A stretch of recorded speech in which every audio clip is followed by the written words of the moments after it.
Well, hello there, everybody. Happy Friday, and welcome to our finale for this week. And here I have this message. This one is centered on another new topic. Favoritism is what it's called. Let's take a look at it. In this passage, we, God's children in the church, are told not to show favoritism.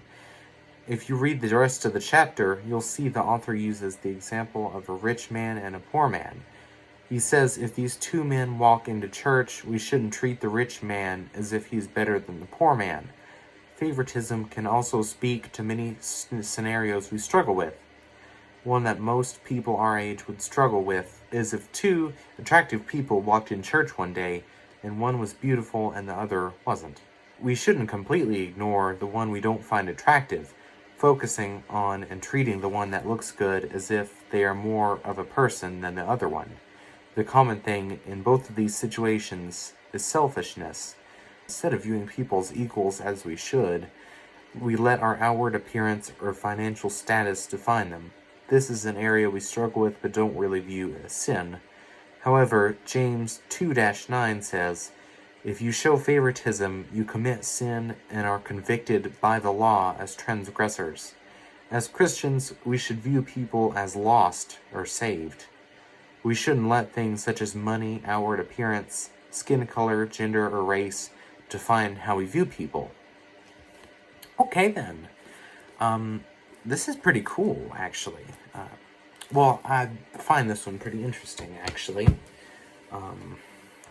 What else is new?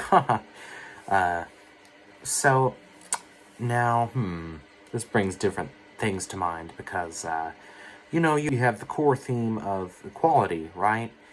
Now, there are some people I don't think fully understand, the meaning of equality.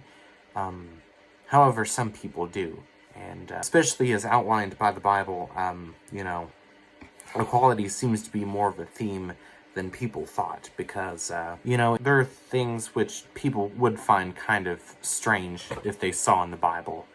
But, you have to kind of consider that it's more of context dependent, even though it has some brilliant symbols, and that it's pretty much like the Christian manual.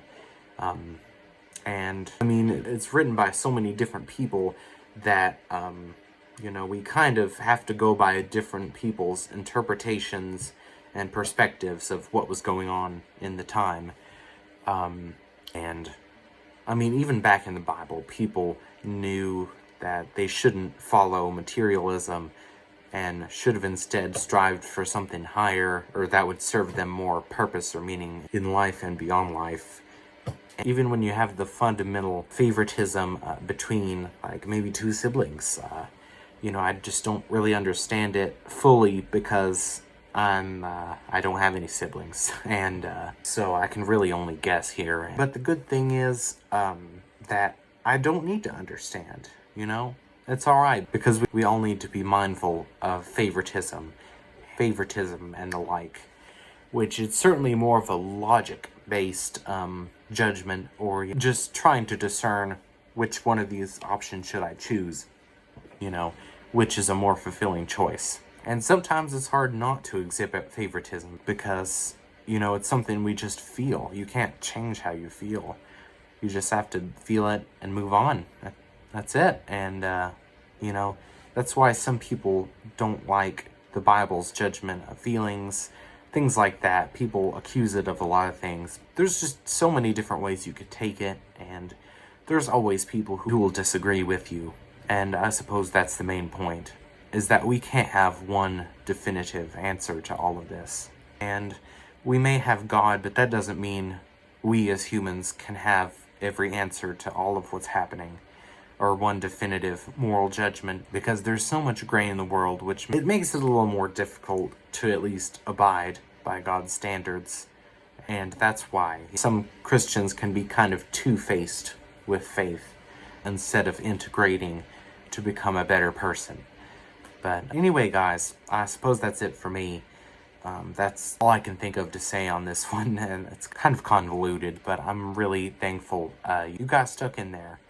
And I hope everybody here has a very nice day. And I suppose I'll take my leave. I'll see you then next week. Have a good weekend.